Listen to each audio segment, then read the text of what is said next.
And on this Thursday, January 2nd, 2025 edition of Newsmakers, the FBI has come out with new information on yesterday's deadly rampage in New Orleans. The latest from Shelley Adler. The FBI now says the New Orleans truck attacker acted alone. This was an act of terrorism.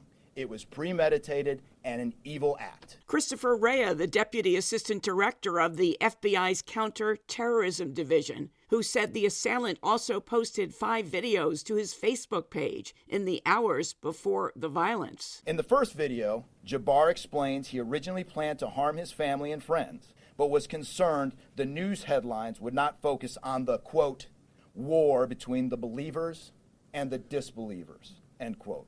Additionally, he stated he had joined ISIS before this summer. Rea also said there was no connection between the attack in New Orleans, where 15 people died, and the Tesla Cybertruck explosion in Las Vegas, also on New Year's Day. I'm Shelley Adler.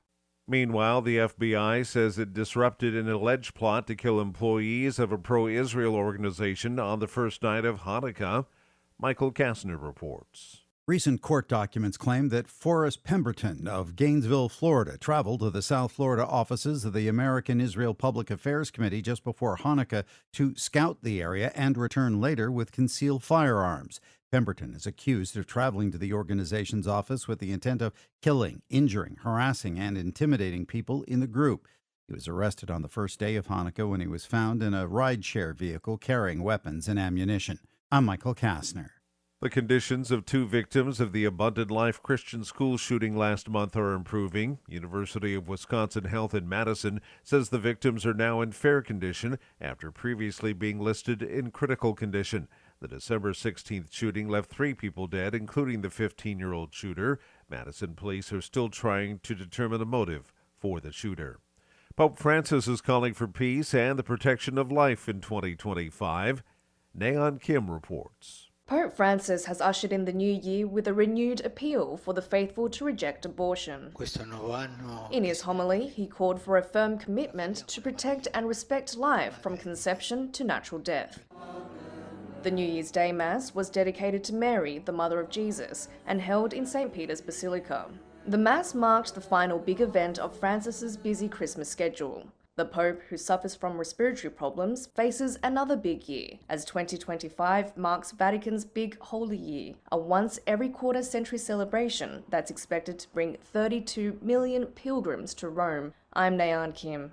Major Jewish leaders are calling on the Pope to stop making incendiary comments about the Israel-Hamas war. Last Saturday, Pope Francis said this is cruelty, this is not war, after Hamas's civil rescue agency claimed several children had died in an airstrike.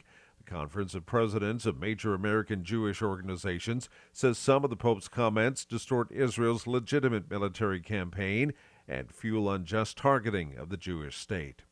A Catholic priest in Belarus is being sentenced to 11 years in prison. Reverend Henryk Akalatovich was convicted Monday on charges of high treason for criticizing the government. This comes as Belarusian authorities have ramped up their efforts to limit dissent ahead of the nation's presidential election on January 26th. And that's Newsmakers for this Thursday, January 2nd, 2025 edition. I'm Keith Black.